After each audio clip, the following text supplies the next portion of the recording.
నూలు నూలులో శతాబ్దాల గౌరవం, పట్టు పరంపరకు ప్రతీక, సంప్రదాయానికి శాశ్వత చిరునామా సఖీ.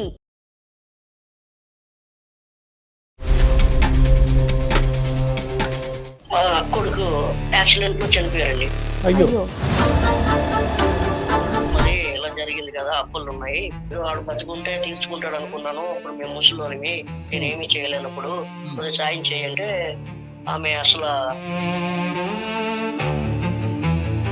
ఆ పాప అంటే ఇప్పుడు తాత అని అంటది. అన్నప్పుడు అలా చూసి మనకి ఎవరు లేరు, తాత లేరు, ఎవరు లేరు, అంత మాట్లాడుతుంటే మాట్లాడదు. ఇంకా తాత అన్న మాట కూడా బూత్ మాట అయిపోయింది అక్కడ. అనుకుంటాను ఒకసారి ఆ పాపను చూస్తే నా కొడుకు గుర్తొస్తాడు అని అనుకుంటాను. లేదండి, మా పాపను అప్పుడప్పుడు తీసుకెళ్తున్నారు, చూస్తున్నారు, బాగానే ఉంటున్నారండి. నేను కూడా వాళ్ళకి ఎంతో 5,000 10,000 పంపిస్తున్నాను. వాళ్ళ ఆశ కేవలం మీరు 5ో 10ో పంపిస్తారు అనేది కాదు కదమ్మా, మీరు దగ్గర ఉంటారు. ఏం చేయమంటారు? అందరం కలిసి ఉండాలి, కాళ్ళు మనవరాలు అందరం దగ్గర కలిసి ఉంటే సరిపోతుంది. నేను మా అమ్మ వాళ్ళ దగ్గర ఉంటున్నానండి. అలా ఎలా అవుతుంది మామయ్య గారు? వాళ్ళకు మీరు మీ కూతురు దగ్గర ఉండండి. నేను కష్టపడి సంపాదించుకుంటున్నాను. నేను అచ్చం మీ అబ్బాయి సంపాదించి పెట్టిపోతే ఏం బతకట్లేదు కదా, నేను కూడా కష్టపడి బతుకుతున్నాను ఇక్కడ. మెయిన్గా మీ ఉద్దేశం మీ మనవరాలను చూడటానికి గురించా, లేదంటే ఇప్పుడు ఉండేటటువంటి ఆర్థిక బాధల్లో ఆ అమ్మాయి ఒక అడుగు ముందుకేసి అప్పు తీర్చమని? డబ్బు అన్నాం అనుకోండి, వీళ్ళు డబ్బు మీద ఉన్నారు అంటారు. ఇలాగ ఫ్యామిలీ అంటే ఇలాగ ఫ్యామిలీ మీద ఉన్నదే అంటారు. ఆ కాలుకి మెడకి కాలుకి వేస్తుంటారు. అప్పుడు ఉందండి. ఇప్పుడు మేము ఎలా తెలుసుకోండి? ఇప్పుడు అది ముసలిదే, నేను ముసలినే. ఇప్పుడు మాకు ఎక్కడన్నా బయట ఏమైనా పని ఇస్తారంటే పని ఇవ్వరు. దయచేసి మీ కొడుకుని పోషించే దాని గురించి, మీ కొడుకు చదువు గురించి మీరు చేసినటువంటి అప్పుకి నేను ఎలా బాధ్యురాలని అనే మాట మాత్రం అనకండి.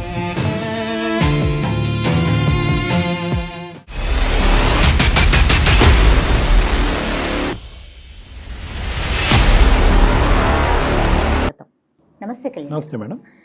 వీరయ్య గారు అనే ఒక ఆయన మనకి మెయిల్ చేశారండి. ప్రపంచం మొత్తం డబ్బు చుట్టే తిరుగుతుంది. ఇది అవునన్నా కాదన్నా అందరం యాక్సెప్ట్ చేయాల్సిన విషయమే. సాధారణంగా బంధాలు, అనుబంధాలు, ప్రేమలు ఇవన్నీ కూడా డబ్బు తర్వాతనేమో కొన్ని విషయాలు వింటుంటే దీని తర్వాతనేమో ఏదైనా అనిపించేస్తుందండి. ఆయన పెట్టిన మెయిల్ని కనుక చూస్తే నేను మాట్లాడటం ఎందుకండి, ఒకసారి ఆయనతోనే మీతో మాట్లాడిపిస్తానండి. కాల్ చేస్తాను కళ్యాణ్ గారు. వీరయ్య గారు అండి.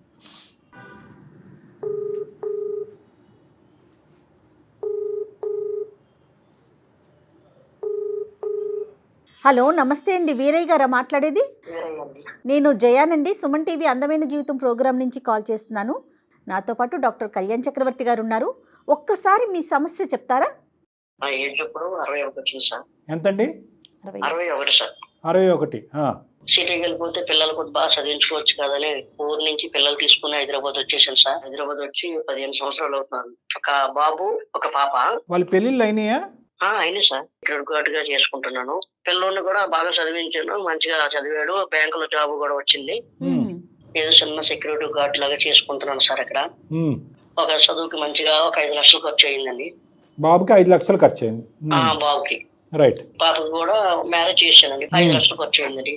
అప్పు చేసా? ఆ ఖర్చు అంతా మా భార్యని అప్పు చేసే అదే పెన్షన్ డబ్బులతో బతుకుతున్నానండి. ఇంకా తర్వాత మా కొడుకు యాక్సిడెంట్ లో చనిపోయారండి. అయ్యో.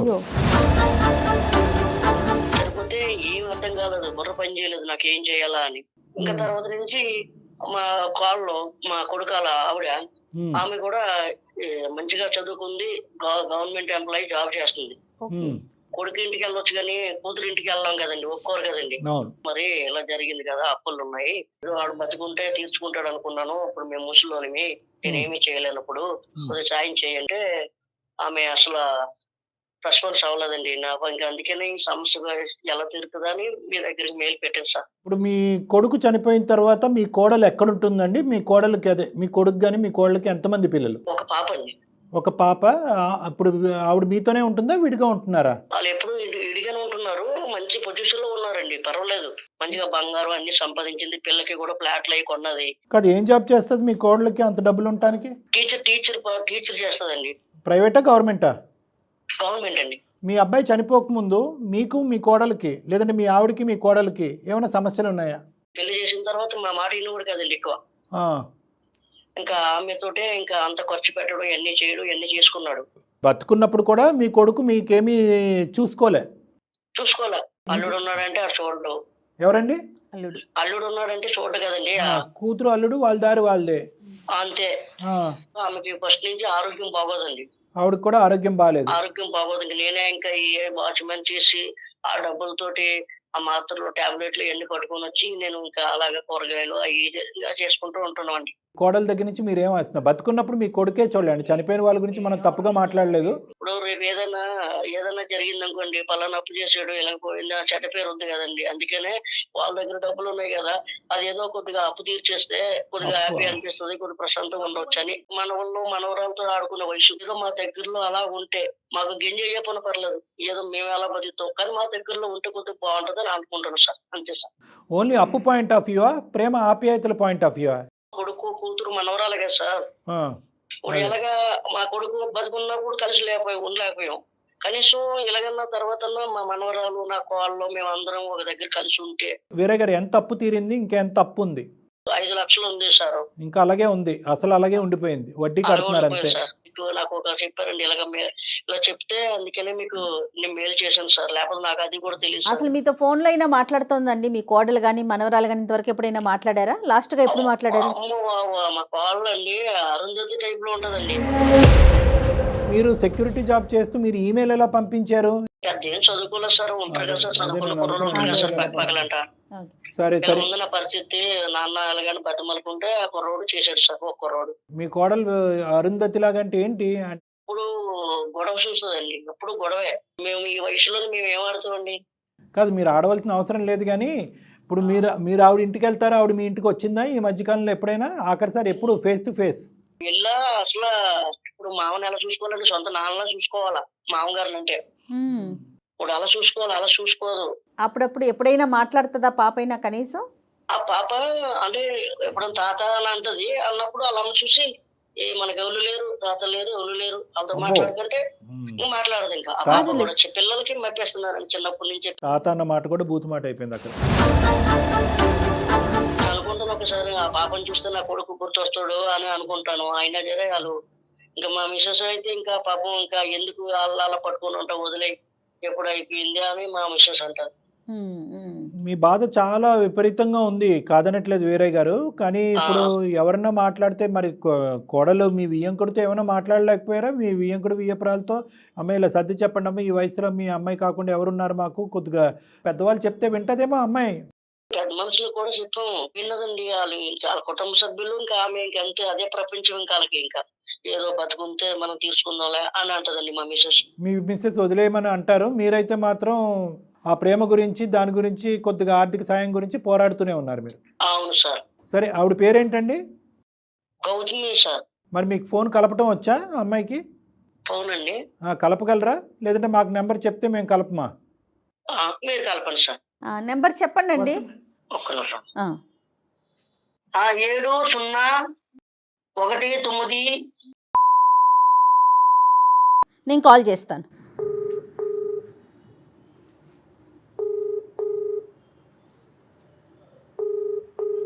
హలో, నమస్తే అండి, గౌతమి గారా?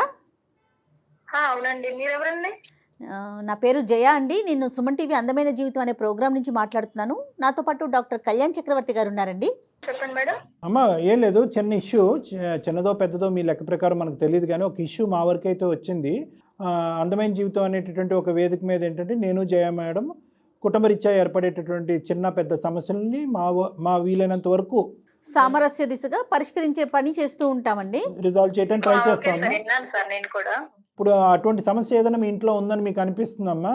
ప్రాబ్లం లేదు సార్, మా గురించి మీకు ఎవరు చెప్పారు సార్? చెప్పారులేండి, ఒక 2 నిమిషాల్లో నేను చెప్తాను. మరి మీ అత్తగారు మామగారమ్మా, మరి వాళ్ళ పరిస్థితి అమ్మా? హైదరాబాద్ లో ఉన్నారండి. అదే, మీ మామగారి పేరు వీరయ్య గారు కదమ్మా? అవునండి. భర్త చనిపోయాడు, పిల్లల్ని మీరు సాక్కుంటున్నారు, దగ్గరుండి పెంచుతున్నారు. మీది కూడా చాలా చిన్న వయసు అయి ఉంటుంది బహుశా నేను అనుకోవటం. అవునండి. వీరయ్య గారు వచ్చి వాళ్ళ సమస్య అండి, నా సమస్య కూడా ఎవరు వినేటటువంటి వాళ్ళు ఉండాలి కదా, నాకు ఎవరు దిక్కు మొక్కు లేనటువంటి పరిస్థితిలో ఉన్న, నా భార్య ఆరోగ్యం బాగాలేదు, కొడుకున్నప్పుడు ఎంతవరకు చూసుకున్నాడు అనేది నేను చెప్పలేను, కానీ కొడుకు చనిపోయిన తర్వాత మాకు ఆధారం అవుతుంది అనుకున్నటువంటి ఒక కోడల్ని మేము పెద్ద దిక్కుగా అనుకున్నాము.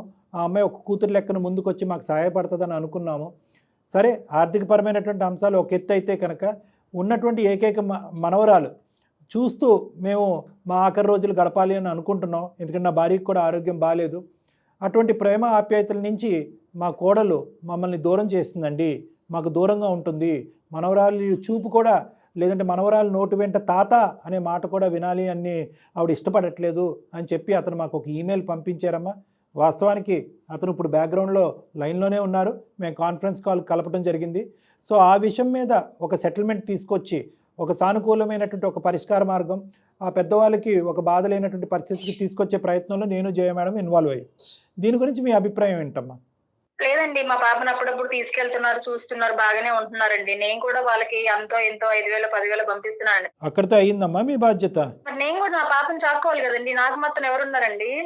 వాళ్ళ ఆశ కేవలం మీరు 5దో 10దో పంపిస్తారు అనేది కాదు కదమ్మా, మీరు దగ్గర ఉంటారు. ఏం చేయమంటారు? అదే అందరం కలిసి ఉండాలి. కోళ్ళు మనవరాలు అందరం దగ్గర కలిసి ఉంటే సరిపోద్ది. నేను మా అమ్మ వాళ్ళ దగ్గర ఉంటున్నానండి, అలా ఎలా అవుతుంది మామయ్య గారు? వాళ్ళకు మీరు మీ కూతురు దగ్గర ఉండండి. వాళ్ళు ఒప్పుకుంటాడా మా కూతురు దగ్గర? ఎందుకు ఒప్పుకోరు? వాళ్ళ కోసం అంత ఖర్చు పెట్టి చేశారు కదా, అచ్చం మాకే పెట్టలేదు కదా మీరు. నేను కష్టపడి సంపాదించుకుంటున్నాను, నేను అచ్చం మీ అబ్బాయి సంపాదించి పెట్టిపోతే ఏం బతకట్లేదు కదా, నేను కూడా కష్టపడి బతుకుతున్నాను ఇక్కడ. ఇప్పుడు 5 రూపాయలు ఇచ్చేది సరిపోదు కదా, ఇప్పుడు హాస్పిటల్ ఖర్చులు అవి అవుతుంటుంటాయి. కలిసి ఉండాలని కోరుకుంటది కదండి. డబ్బులు కాకుండా కలిసి ఉండాలి. ఎన్ని సందర్భాల్లో తీసుకొచ్చారు, ఎన్ని సందర్భాల్లో మామగారిని తీసుకెళ్తుంటామండి, సమయం వచ్చినప్పుడు ఏదో పండుగలకి పబ్బాలకి వెళ్తుంటాం, అస్తమాన్ని వెళ్ళలేం కదా. తీసుకొస్తుంది పండుగలకి, సంక్రాంతులకి, ఆటలకి ఇట్లకి తీసుకొస్తుంది. తీసుకొచ్చి ఇలా నైట్ తీసుకొచ్చి మళ్ళీ పొద్దున్న తీసుకొని వెళ్ళిపోద్ది. నేను మా అమ్మ వాళ్ళ దగ్గర ఉంటున్నానండి, వాళ్ళు మాతో ఉండడానికి అవ్వదు కదా. లేలే, అలా ఎవరు చెప్తారమ్మా? ఇప్పుడు వాళ్ళు వచ్చి మీ అమ్మ వాళ్ళ ఇంట్లో ఎందుకు ఉంటారు? ఇప్పుడు మీ అమ్మ వాళ్ళ ఇంట్లో ఏదో నా కష్టం మీద నా పాపని బతికించుకుంటూ ఏదో వాళ్ళకి కూడా ఇంత ఇస్తున్నాను, ఇంకంతకంటే ఎక్కువ నా వల్ల కాదండి. అక్కడ ఉంటే ఇంకా మరి మేము ఎప్పుడండి, ఇంకొకటికి 60 వచ్చేసి చిన్న వయసులోనే భర్తను పోగొట్టుకునే బాధ ఆ అమ్మాయిలో ఉంది. దానికి తోట ఏంటంటే ఆ అమ్మాయి మీద డిపెండ్ అయినటువంటి ఒక చిన్న పిల్ల. సో ఆ అమ్మాయి జీవితం కూడా ఒక సందిగ్ధ పరిస్థితిలో ఉంది కాబట్టి ఆ అమ్మాయి ఒక ఓదార్పు గురించి అనుకోండి, లేదంటే తన మనసుకి ఎక్కడైతే నచ్చి బాగుంటుంది అనేటువంటి పరిస్థితి ఉంటుందో అక్కడ ఉంటుంది. దాన్ని మనం ఖండించేటటువంటి పరిస్థితి లేదు. ఎందుకంటే ఒక ఆడపిల్లకి భర్త ఇటువంటి అనివార్య కారణాల వల్ల భర్త చనిపోతే కనుక ఆ అమ్మాయికి సానుకూలంగా హ్యాపీగా స్పందించి ఒక ప్రేమ ఆప్యాయత ఇచ్చేటటువంటి వాతావరణం వాళ్ళు పుట్టిల్లు. సో అక్కడ ఉండటంలో మనం తప్పు పట్టడానికి లేదు. కానీ ఇక్కడ మీరేంటంటే మనవరాల్ని చూసేటటువంటి ఫ్రీక్వెన్సీ గురించి మాట్లాడుతున్నారు. గౌతమి నేను చూపెట్టకపోవటం కాదండి, చూపెడుతున్నానండి, అవకాశం వచ్చినప్పుడల్లా చూపెడుతున్నాను. మెయిన్గా మీ ఉద్దేశం మీ మనవరాలను చూడటానికి గురించా, లేదంటే ఇప్పుడు ఉండేటటువంటి ఆర్థిక బాధల్లో ఆ అమ్మాయి ఒక అడుగు ముందుకేసి అప్పు తీర్చమనా? డబ్బు అన్నాం అనుకోండి, డబ్బు మీద ఉన్నారు అంటది. ఇలాగ ఫ్యామిలీ అంటే ఇలాగ ఫ్యామిలీ మీద ఉన్నదే అంటది. ఆ కాలుకి మెడకి కాలుకి వేస్తుంటది. కళ్ళ ముందు కనబడుతుంటే నా కొడుకుని చూసుకున్నట్టు ఉంటది కదండి. ఇప్పుడు నా మనవరాలు చూసినా నా కొడుకు గుర్తొస్తుంటాడు. అప్పుడు ఉందండి, ఇప్పుడు మేము ఎలా తెలుస్తామండి? ఇప్పుడు అది ముసలిదే, నేను ముసలినే. ఇప్పుడు మాకు ఎక్కడన్నా బయట ఏమైనా పని ఇస్తారంటే పని ఇవ్వరు. నా కొడుకు జాబ్ చేసిన తర్వాత ఆమెకి జాబ్ వచ్చింది. నా కొడుకే కదండి చేశాడు. నా టాలెంట్ లేకుండా వాళ్ళ అబ్బాయి దగ్గర ఇప్పలేదు కదా సార్, నేను కూడా కష్టపడి చదువుకుంటానే కదా సార్ జాబ్ వచ్చింది. Point to be noted. ఓకేనమ్మా, అది అసలు అసందర్భం లేండి. ఎవరు ఇప్పిస్తే ఏంటి, కానీ మీకు టాలెంట్ లేకుండా ఎలా వస్తుంది? ఇది బ్యాలెన్స్డ్గా డీల్ చేసినటువంటి ఒక కేసు. అతని యొక్క కోరిక కూడా విపరీతమైన కోరిక కాదు, మీ యొక్క ఆలోచన కూడా తప్పుడు ఆలోచన కాదు. అతన్ని డిస్క్రైబ్ చేసినట్టుగా ఇందాక ఒక పద్ధతిలో అతను మిమ్మల్ని డిస్క్రైబ్ చేశాడు, కానీ మాకు అంత కఠినంగా మీరు కూడా అనిపించట్లేదు. ఎంతో కొంత మానవత్వంతోనే ఒక ఆలోచనతో మాట్లాడే వ్యక్తిగానే అనిపిస్తున్నారు. దయచేసి ఒక 2 నిమిషాలు ఓపికగా వినండి అమ్మా. అతను కోరుకుంటున్నట్టుగా మీరు అన్నీ సర్దుకుని ఇక్కడ రావాల్సినటువంటి అవసరం లేదు. మీకు యాజ్ ఆఫ్ నౌ ఇంకా మీ గాయం పచ్చిగానే ఉంది కాబట్టి మీ మానసిక స్థైర్యం బలము ఏర్పడేంత వరకు మీ పుట్టింట్లో మీరు ఉండొచ్చు, ఎంతకాలం అంటే అంతకాలం. అట్ ద సేమ్ టైం వీళ్ళ యొక్క పరిస్థితిని కూడా అర్థం చేసుకోండి. అర్థం చేసుకోవటం అంటే కనుక సంక్రాంతికో పండగకో పబ్బానికో ఒకసారి ఇలా చుట్టం చూపుని వచ్చేసి ఉదయం వచ్చేసి సాయంత్రం బిడ్డను ఎత్తుకుని మళ్ళీ వెనక్కి వెళ్ళిపోవటం కాదు. వీళ్ళు బాగోగులు తెలుసుకునేటటువంటి ప్రయత్నం చేయండి, వీళ్ళ ఆరోగ్య సమస్యలు తెలుసుకునేటటువంటి ప్రయత్నం చేయండి. ఆర్థిక పరంగా ఏమైనా హెల్ప్ చేయాలి అనుకుంటే కనుక మీ తోచినంత కాకుండానే ప్రధానంగా అప్పు తీర్చేటటువంటి బాధ్యతను కూడా మీ నెత్తిన వేసుకుంటే కనుక, ఇలా అంటున్నానని మీరు ఏమనుకోకండి అమ్మా, మీరు ఒక మంచి ఉద్యోగం చేస్తున్నారు అని చెప్పి మీ మామగారు ఇందాక అన్నారు. ఎంత కాదు అనుకున్నా కూడా మీకు ఒక డీసెంట్ శాలరీ వస్తుందని నేను అనుకుంటున్నాను. పైపెచ్చు ఏంటంటే మీ అత్తగారు మీ పుట్టింట్లో మీరు ఉంటున్నారు, అక్కడ రెంటల్ ప్రాబ్లం అనేది లేదు, ఇతరత్ర ఖర్చులు అనేవి ఉండవు, ఎంతో కొంత మీ పేరెంట్స్ కూడా మీకు హెల్ప్ చేస్తారు, పిల్లల్ని చూసుకోవటం వరకు మీ బాధ్యత. వీళ్ళు అనేది ఏంటంటే మీరు దయచేసి మీ కొడుకుని పోషించే దాని గురించి, మీ కొడుకు చదువు గురించి మీరు చేసినటువంటి అప్పుకి నేను ఎలా బాధ్యురాలని అనే మాట మాత్రం అనకండి అమ్మా. ఎందుకంటే కనుక ఆ కొడుకు ఆ స్థాయిలో ఉద్యోగం చేస్తున్నప్పుడే మీకు నచ్చి మీరు పెళ్లి చేసుకున్నారు. అతనికి ఆ ఉద్యోగం రావడానికి కారణము ఈరోజు ఈ పెద్ద ఆయన చేసినటువంటి అప్పు. కూతురికి చేసినటువంటి అప్పు మన సాంప్రదాయంగా అది వేరే అప్పు చేసి పెళ్లి చేస్తాము, అది తీర్చుకోవాల్సినటువంటి బాధ్యత తండ్రిగా ఇతని మీదే ఉంటుంది.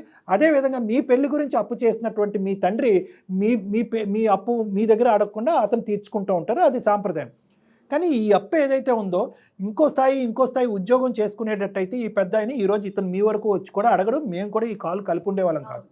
నెంబర్ 1. నెంబర్ 2 ఏంటంటే అతనికి ఆ సెక్యూరిటీ జాబ్లో ఒక 8,000 10,000 వస్తున్నాయి. దాంతో ఆ పెద్ద ఆవిడకి మందులు కొనాలి, ఆ ఇంటి రెంట్ కట్టుకోవాలి, వాళ్ళ యొక్క ఆరోగ్య పరిస్థితులు, వాళ్ళ తిండి ఖర్చులు ఇవన్నీ చూసుకోవాలి. నేను అనేది ఏంటంటే ఒక మామగారు ఇలా కాకుండానే ఒక మానవతా దృక్పథంతో ఆలోచించండి. ఆ అప్పు మీదే నాది కాదు అనేటటువంటి మాట అనకండి. అవకాశం ఉన్నప్పుడల్లా వాళ్ళు బాగోగులు తెలుసుకోండి. అవకాశం ఉన్నప్పుడల్లా పిల్ల చేత ఒకసారి ఫోన్ కాలో వీడియో కాలో మాట్లాడిపించండి. సెలవులు వచ్చినప్పుడు పిల్లని అక్కడ తీసుకెళ్ళి ఒక రాత్రో ఒక 2 రాత్రులు అక్కడ ఉంచండి. వాళ్ళకి కూడా ఒక విధమైనటువంటి స్థైర్యం, ధైర్యం, ఒక ప్రేమ ఆప్యాయతలు బిల్డ్ అవుతాయి, ఒక బాండ్ అనేది క్రియేట్ అవుతుంది. ఆయన మధ్యలో వదిలేసి వెళ్ళిపోయాడు, రేపు నేను మధ్యలో వెళ్ళిపోతే నా పాప పరిస్థితి ఏంటి సార్? నేను కూడా మా పాప గురించి ఆలోచించాలి కదా సార్. పాప గురించి ఆలోచించొద్దు, పాపను పెంచొద్దు, పాపను స్కూల్కి పంపించొద్దు అని అనట్లేదమ్మా. మీకు ఉండేటటువంటి అవకాశాల్లో అది టైం అవనియండి, ఆర్థికపరమైనటువంటి అవకాశం అవనియండి, ఇంకోటి అవకాశం ఎంతో కొంత. ఇప్పుడు ఆ పెద్ద ఆయన ఏమంటున్నాడు, అప్పు అనేటటువంటిది నాకు భారమైంది అంటే వాళ్ళు వడ్డీ ఒకటి కట్టుకుంటున్నారు ఇన్ని సంవత్సరాలు బట్టి, 5 లక్షలు అలాగే ఉండిపోయింది. ఒక పక్క నుంచి అనారోగ్యంతో బాధపడుతున్నటువంటి ఒక భార్యని చూసుకోపట్టడం, ఇంకో పక్క నుంచి ఏంటంటే ఇతను కూడా వయసు మీద పడింది, 61 సంవత్సరాలు ఎంతో వచ్చినాయి, అతని ఆరోగ్యం కూడా అంతంత మాత్రం ఉంది. సెక్యూరిటీ జాబ్ అంటే అంత ఈజీ కాదు, ఉదయం నుంచి సాయంకాలం వరకు అక్కడే నిలబడాలి. సో ఇటువంటి పరిస్థితుల్లో ఏంటంటే మీ బిడ్డను మీరు చూసుకోండి, మేము కాదనట్లేదు.